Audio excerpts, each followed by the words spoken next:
আসসালামু আলাইকুম everyone, welcome back to my channel. আমি মাখনিস লাইফস্টাইল ব্লগ চ্যানেল থেকে আরও একটি নতুন ব্লগ ভিডিওতে আপনাদের সবাইকে ওয়েলকাম করছি।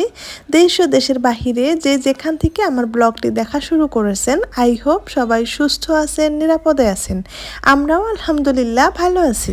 নতুন দিনের নতুন আরও একটি ব্লগ ভিডিওর মাধ্যমে চলে এলাম আপনাদের মাঝে। আশা করছি আমার আজকের ভিডিওটিও আপনাদের থেকে ভালো লাগবে।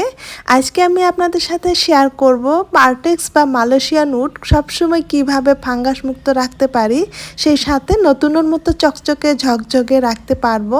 তো সেটাই আমি খুব সহজেই আপনাদের সাথে শেয়ার করব। তো আমি কিভাবে সবসময় নতুনের মতো রাখি, তো তার আগে কিছু কথা বলি। এখন যেহেতু প্রচণ্ড গরম চলছে, মাঝে মাঝে গরম, মাঝে মাঝে বৃষ্টি, কিন্তু বৃষ্টি থাকলেও কিন্তু গরমের পরিমাণটাই বেশি। দেখা যায় যখন বৃষ্টি থাকে তখনই একটু ঠান্ডা, তারপর কিন্তু আবার সেম একই রকম গরম। তো এই গরমে আমরা নিজেকে কিভাবে সবসময় সুস্থ রাখতে পারবো সেই চিন্তাধারাটা কিন্তু সবসময় মাথায় রাখতে হবে। শরীর সুস্থ না থাকলে কোনোটাই কিন্তু ভালো লাগে না। তো আমি সকালের নাস্তা করার পরেই কিন্তু ভিডিওটা স্টার্ট করেছি। তো সকালের নাস্তায় রুটি খেয়ে নিয়েছিলাম, তারপর বেশ কিছু কাজ এগিয়ে নিয়েছি। নেওয়ার পর আমি কিন্তু বসে বেশ কিছু পানি খেয়ে নিলাম। আমি গরমের মধ্যে কিন্তু পানি খাওয়ার চেষ্টা করি, যদিও খেতে ইচ্ছা যায় না, পানিটা কিন্তু জোর করেই খেতে হয়। পানি না খেলে কিন্তু শরীর ভালো থাকে না। তারপর আমাদের ফ্রিজে টক দই ছিল, আমাদের ফ্রিজে সবসময় টক দই থাকে। আমার শাশুড়ি দই খেতে খুব বেশি পছন্দ করে। তো কিছুক্ষণ পর আবারও দই দিয়ে শরবত বানিয়ে নিয়েছি। আমরা যে কেউ কেউ বলি শরবত, কেউ কেউ বলি দইয়ের ঘোলা, তো যেটাই হোক ওটা আমি খুব সিম্পলভাবে সামান্য চিনি দিয়ে ঠান্ডা পানি দিয়ে আর কি দইয়ের ঘোলা বানিয়ে নিয়েছিলাম। নিয়ে আমি সবাইকে দিয়েছি, সেই সাথে আমিও ক্যামেরার সামনে খেয়ে নিলাম। তো এই গরমে এভাবে যদি নিজের একটু যত্ন নেওয়া হয় তাহলে কিন্তু আমাদের শরীর সবসময় ভালো থাকবে। তারপর এই যে মশলার জারটা, এটা আমি গতকালকে রাতেই আমি পরিষ্কার করে রেখেছিলাম। তো সারা রাত শুকিয়েছে, এখন আবারও মুছে নিয়ে আমি মশলাগুলো রিফিল করে নিলাম। যখনই আমার মশলা শেষ হয় তখনই কিন্তু আমি বক্সটা সুন্দর করে পরিষ্কার করে তারপর মশলাগুলো রিফিল করি। তো এই অংশটাতে একটা র্যাক ছিল, অর্গানাইজার র্যাক ছিল, ওই র্যাকটাতে আমি কিছু কিছু জিনিস রেখেছিলাম। তো আমার এখন মনে হয়েছে যে ওই র্যাকটা এখানে আর রাখবো না, একটু নতুন করে সাজাই। তো গৃহিণীরা তো এমনই, রান্নাঘরের কিছু কিছু অংশ আমরা যদি নতুন নতুনভাবে একটু লুক দেই তাহলে কিন্তু বেশ ভালোই লাগে। এই কাপটা আমার হাজব্যান্ড ওর অফিস থেকে আর কি গিফট পেয়েছে। তো ওই কাপটাতে চা খেতে তো ভালো লাগবে না, বিভিন্ন বেমারের নাম লেখা আছে। তো যেহেতু হসপিটালের একটা জিনিস, তো ভাবলাম এটাতে আমি কি করব। পরবর্তীতে এইভাবে একটা গাছ সুন্দর করে লাগিয়ে রেখেছি।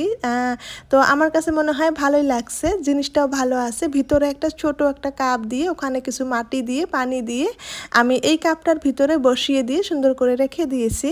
ভিডিওর শুরুতে যেটা বলেছি যে থাম্বনেল অথবা টাইটেলে লিখেছি, তো পার্টেক্স বা মালয়েশিয়ান উড সবসময় কিভাবে নতুনের মতো পরিষ্কার রাখা যাবে সেটাই এখন আপনাদের সাথে শেয়ার করব। তার আগে আপনাদেরকে বলছি, যারা এই পর্যন্ত আমার ভিডিওটি দেখে এসেছেন একটা লাইক দিতে ভুলে গিয়েছেন, তো প্লিজ একটা লাইক দিয়ে ভিডিওটি কন্টিনিউ করবেন। আপনি যদি আমার চ্যানেলে আজ নতুন হয়ে থাকেন, আপনি চাইলে আমার ছোট্ট চ্যানেলটি আপনি সাবস্ক্রাইব করে নিয়ে আপনার সঙ্গেই রাখতে পারেন।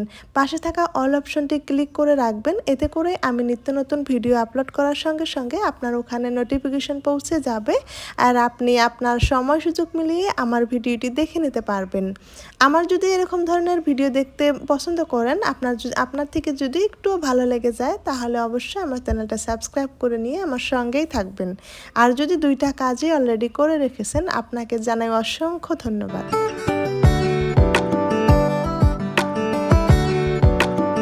ইদানিং পার্টেক্স বা মালয়েশিয়ান উডের ফার্নিচারগুলা সবারই ঘরে ঘরে দেখা যায়। আগে কিন্তু এই ফার্নিচারগুলো ছিল না।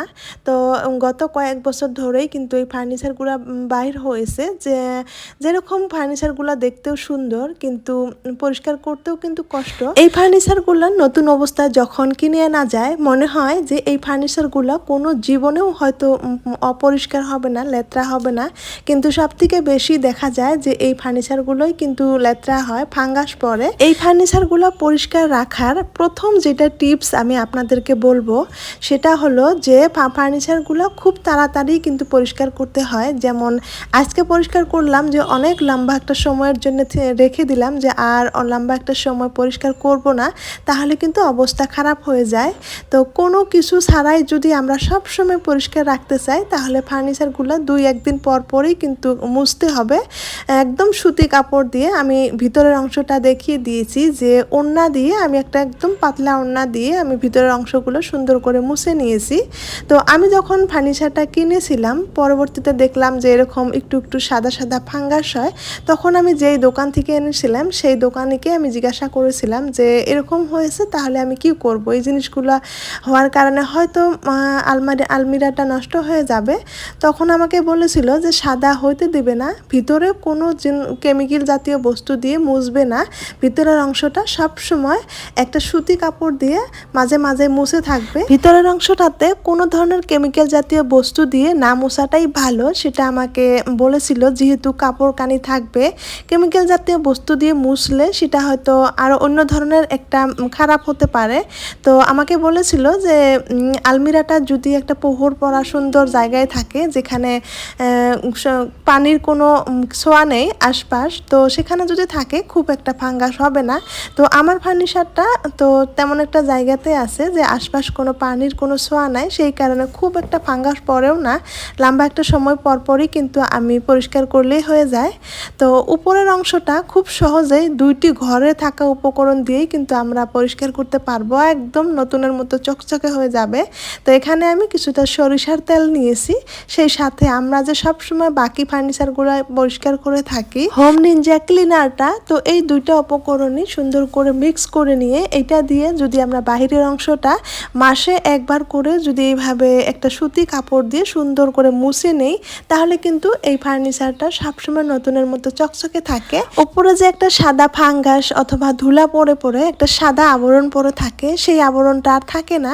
একদম নতুন অবস্থায় যে আমরা যেরকমটা কিনে নিয়ে এসেছি ঠিক একই রকম হয়ে যায়। আপনারা দেখতে থাকেন, আমি আমার আলমিরাটা মুছতে থাকি, আপনারা আগে আর পরে ডিফারেন্সটা দেখবেন। তবে সরিষার তেলের পরিমাণটা একটু কম নিতে হবে আর হোম নিনজার পরিমাণটা একটু বেশি নিতে হবে, কারণ সরিষার তেলটা বেশি দিলে দেখা যায় বেশি তেল তেল হবে, সো ওই তেলটা হয়ে থাকাটাও কিন্তু ভালো হবে না। তখন আরও দেখা যাবে আমরা ঘর দুয়ার যখন ঝাড় দিব তখন কিন্তু এই ঘরের ময়লাগুলা ধুলাগুলা সব এসে এসে এই আলমিরাতে লেগে যাবে। তো এমনভাবে মানে মুছতে হবে, মিক্স করতে হবে যাতে আঠালো ভাবটা না থাকে। কাপড়টা একটু শক্ত করে ধরে একটু জোরে জোরে এইভাবে ঘষা দিলে তাহলে দেখা যাবে কি যে একদম ভিতরে ভিতরে ঢুকে ঢুকে খুব সুন্দর পরিষ্কার হবে, সেই সাথে সুন্দর একটা চিকচিকে ভাব চলে আসবে। তো অনেক দিন কিন্তু এই চিকচিকে ভাবটা থাকে।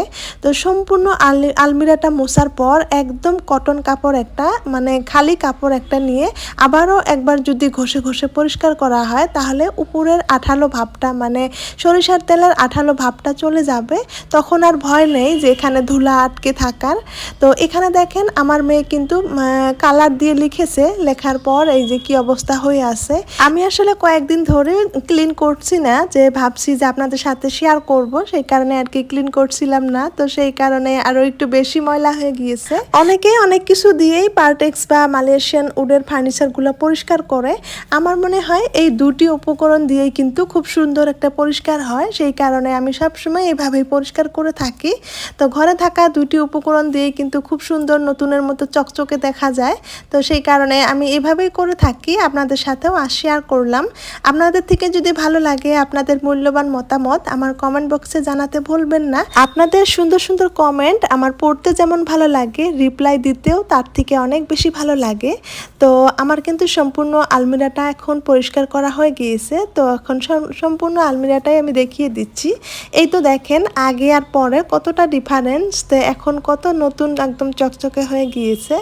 তো দেখলেই কিন্তু বোঝা যাচ্ছে যে কতটা সুন্দর লাগছে, কিন্তু একটু সময় পরে কিন্তু এই যে উপরের যে এক্সট্রা ভাবটা এটা চলে যাবে, শুধু চিকচিকে দেখা যাবে, মনে হবে যে একদম নতুন। তো এখন মোছার সঙ্গে সঙ্গে একটু একটু মানে বেশি বেশি তেল তেল দেখা যাচ্ছে, একটু পরেই কিন্তু ফ্যানের হাওয়াটা পেলেই সব ঠিক হয়ে যাবে। তো ওই আলমারিটার সাথে আরও একটা কিন্তু এই যে পার্টেক্সের ওয়ার্ড্রোব আছে, এটাও আমি এখন সুন্দর করে পরিষ্কার করে নিচ্ছি। তো এটাও কিন্তু আমি এইভাবেই পরিষ্কার করে থাকি, তো দেখা যায় একদম সুন্দর পরিষ্কার হয়। আসলে ঘরের ফার্নিচারগুলো আমরা যত বেশি পরিষ্কার করে রাখবো অত বেশি ভালো থাকবে, অত বেশি আমাদের জিনিসের প্রতি মহাপত বেড়ে যাবে, আর নতুনের মতোই সবসময় থাকবে, দেখতেও ভালো লাগবে। ঘরের জিনিসপত্র ফার্নিচার পরিষ্কার থাকলে কিন্তু মনের ভিতরে অন্যরকম একটা শান্তি পাওয়া যায়। তো এই আলমিরাটার ভিতরে আমি কোথায় কি রেখেছি একটু আপনাদেরকে দেখিয়ে দিলাম। এদিকে আমার মেয়ের ফ্রকগুলো রেখেছি, রেগুলার ফ্রকগুলো। এদিকে আমার সবসময় ইউজ করা যে ক্যাথা কম্বলগুলো যেগুলো আমার সবসময় লাগে ওগুলোই রেখেছি। তো নিচের অংশটাতে ট্রলি ব্যাগটা রেখেছি। তো আলমিরা পরিষ্কার করতে করতে এদিকে কিন্তু রান্নার দেরি হয়ে গিয়েছে। এক দৌড় দিয়ে কিন্তু দুপুরে রান্না করতে চলে এসেছি। এখন প্রায় 12:30 পার হয়ে গিয়েছে। এদিকে আবার শ্বশুর আব্বা নামাজ পড়ে এসেই ভাত খাবে, সেই কারণে একটাতে ভাত বসিয়ে দিলাম, একটাতে শাক ভাজি বসিয়ে দিলাম। তো শাক খেতে অনেক বেশি ভালো লাগে। তো মূলার শাক এই অফ সিজনে পেয়েছে, তো আমার তো দেখে বেশ ভালো লাগছে। তো মূলার শাক ভাজি করে নিব। আর ফ্রিজের মধ্যে মাছ রান্না করা আছে, ওগুলা দিয়ে আমার শ্বশুর শাশুড়ি হয়ে যাবে। আর আমার হাজব্যান্ড আর আমি দুজনেই আজকে কোয়াবেলা করে নিয়েছি, দুজনে আজকে ডিম ভাজি দিয়ে ভাত খাবো, শাক ভাজি আর ডিম ভাজি। তো আমি বলেছিলাম যে ফ্রিজে মাংস আছে রান্না করি, তো আপনাদের ভাইয়া বলেছিল লাগবে না, আজকে ডিম ভাজি আর শাক ভাজি দিয়ে খেয়ে নিব, এমনিতেই আমার অনেক দেরি হয়ে গিয়েছে, তো মাংস রান্না করতে করতে আরও দেরি হয়ে যাবে। তো গতকালকে আপনাদের ভাইয়া আনারস নিয়ে এসেছিল, তো সেই আনারসটা ও কেটে নিচ্ছে, দেখছে আমার দেরি হয়ে গেছে, আমি খুব ঝটপট রান্না বসিয়ে দিয়েছি, সেই কারণে আমাকে না বলে সে নিজেই কিন্তু করে নিচ্ছে। আপনাদের ভাইয়ার একটা খুব ভালো হ্যাবিট আছে, সেটা হলো আমাকে কখনোই বলে না যে এটা করো সেটা করো। তো দেখে আমি সবসময় এটা সেটা কাজ করেই থাকি, তো সে নিজে থেকে আমাকে কখনোই বলে না যে আমার এই কাজটা করে দাও, এই কাজটা করে দাও। ওর যা যা কাজ করা লাগে সব কিন্তু আমি নিজেই দেখে শুনে করি। তো এখন দেখেছে আমি একটু ব্যস্ত আছি, তো নিজে থেকেই কিন্তু আনারসটা কেটে নিল আর সবাইকে দিয়ে দিল, আমিও কিন্তু খেয়ে নিলাম কিছুটা। মূলত মাঝে মাঝে আপনাদের ভাইয়া রান্নাঘরের অনেক কাজে আমাকে হেল্প করে, যেমন পেঁয়াজ কেটে দেওয়া, মাংস কেটে দেওয়া, তবে নিজের কাজ নিজে কিন্তু কখনোই করে না। তো ওর কাজ কিন্তু আমি নিজে থেকেই করে দেই, যদি না করে দেই তাহলে দেখা যাবে জুতো জামা কাপড় ওগুলো লেত্রা থাকলে ওগুলো অমনিতেই পরবে, তারপরেও কিন্তু নিজে কখনো পরিষ্কার করবে না। তো যাই হোক, সবকিছু মিলিয়ে কিন্তু আলহামদুলিল্লাহ সবার সবকিছুই কিন্তু থাকে না, তো ভালো মন্দ সব দিকেই কিন্তু সবারই থাকে। তো সব কিছুর জন্যই কিন্তু আমরা মহান আল্লাহ তাআলার কাছে সবসময় শুকরিয়া আদায় করাটাই ভালো। তো এদিকে আমার শাক ভাজি করাটা হয়ে গিয়েছে, আর ভিডিওর প্রায় শেষের পর্যায়েও চলে এসেছি। যারা ধৈর্য সহকারে আমার ভিডিওটি এই পর্যন্ত দেখে এসেছেন তাদেরকে অনেক অনেক ধন্যবাদ জানাচ্ছি। আপনাদের জন্য রইল অনেক অনেক দোয়া, আমাদের জন্য দোয়া করবেন। দেখা হবে নেক্সট কোনো ভিডিওতে। আল্লাহ হাফিজ এবং আসসালামু আলাইকুম।